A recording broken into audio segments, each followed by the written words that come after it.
Oke teman-teman, di sini kita mau mereview lagi Suzuki FVV. Ini sebenarnya belum lama dibeli konsumennya ya, belum lama dibeli konsumen, lalu diperbaikin, servis full, cek kaki-kaki dan kebocoran oli. Jadi dalam sebulan itu bolak-balik ke bengkel ya teman-teman ya. Tapi setelah dipakai, setelah diperbaikin, khususnya untuk bagian-bagian oli bocor, ternyata masih bocor lagi teman-teman. Nah di sini mau kita kerjakan dan dia datang ke bengkel kita dan konsultasi ada kebocoran oli dan gimana ya, kita tangani teman-teman ya. Jadi ini mau kita review dulu lagi karena ini bekas pengerjaan bengkel lainnya ya teman-teman. Jadi saya bukan mau menjelek-jelekkan, cuman kita lihat kondisi yang sekarang ini ya teman-teman. Karena dia pun sesuai keterangan konsumen kita, dia baru perbaikan. Nah, yang pertama satu, oli bocor ya. Nah, oli bocor dan ini pun sudah dikerjain, cuman tetap aja ada yang bocor. Jadi ini oli bocor dari atas, ini oli mesin ya teman-teman. Kelihatan nggak dong?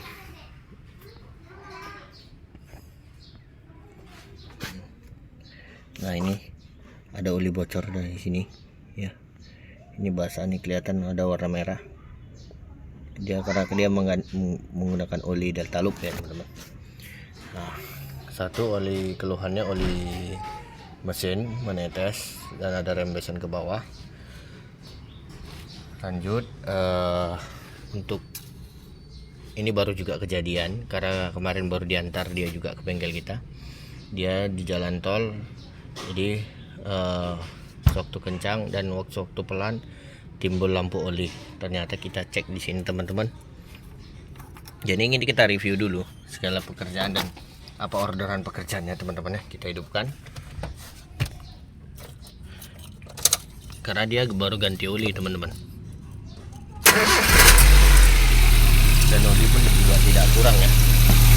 Nah di sini bisa kita lihat. Nah itu ada cipratan oli teman-teman.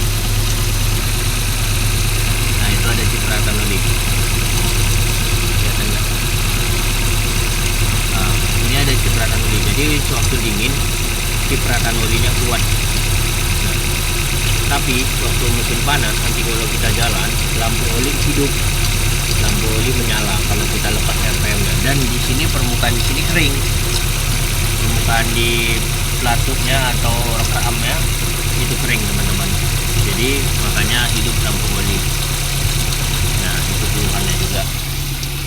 Ini pun kita cek juga waktu panas kemarin, makanya kita cek dulu pompa oli ya. Lanjut kita ke bawah teman-teman ya. Nah di sini juga ada trouble. Yang pertama di sini banyak becek oli, oli transmisinya.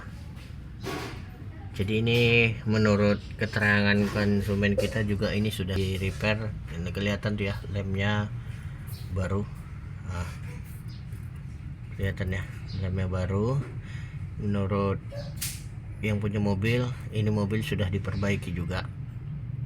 Ya apa persnelingnya udah di lem ya teman-teman. Jadi lanjut, nanti kita turunkan juga lagi nih transmisinya karena olinya berselema. Dari sini kalau kita lihat di sini oli transmisi ya, oli transmisi yang bermasalah. Dan di sini juga untuk bak karternya juga baru diganti lemnya, baru dilem ulang teman-teman. Di sini. Jadi sebelum kita bongkar kita review dulu. Nah kita lihat nih teman-teman. Jadi sewaktu panas nanti kita cek dulu karena penyebab lampu oli itu menyala. Bisa juga dari filter yang dalam karter ini ada corong filter. Nah situ juga bisa sumbat akibat kotoran dan kerak yang menempel di dalam mesin, bisa juga. Atau mungkin tidak dibersihkan sewaktu turunkan transmisi ya. Jadi nanti ini kita turunkan bak karter dan transmisinya juga kita turunkan teman-teman. Jadi ini kondisinya ya. Dan sekalian perbaikan kaki-kaki juga nanti. Nah Kaki-kaki ini juga sudah diperbaiki. Jadi umur mobil ini masih sebulan teman-teman, menurut keterangan inputnya. Tapi dia sudah bolak-balik di bengkel juga. Ya kita nggak menyalahkan bengkelnya atau gimana, tapi pekerjaan perlu ketelitian dan perlu dicek kondisi dan kondisi mobil ini sebelum dibongkar teman-teman ya. Lanjut kita lihat untuk kolong, kita review lagi. Kalau kolong sebelah sini ya, kolong yang sebelah kiri sini depan ini yang terasa berisik ya teman-teman. Jadi ini kondisi mobilnya Suzuki AVV Arena. Oke, terima kasih. Nanti kita lanjut update pekerjaan-pekerjaan kita selanjutnya ya teman-teman. Nah ini oli mesinnya yang agak deras. Jadi untuk membuka ini kita harus buka cover timing, cover tutup klep lagi teman-teman. Baru buka ini tutup ini ya, supaya bisa terbuka ini kapnya, kap as klepnya. Jadi ini pekerjaan mengulang pekerjaan orang sebenarnya, mengulang pekerjaan orang lain. Jadi buat teman-teman, tidak ada yang pintar di bengkel ini, tetapi teliti kunci keberhasilan. Oke, terima kasih.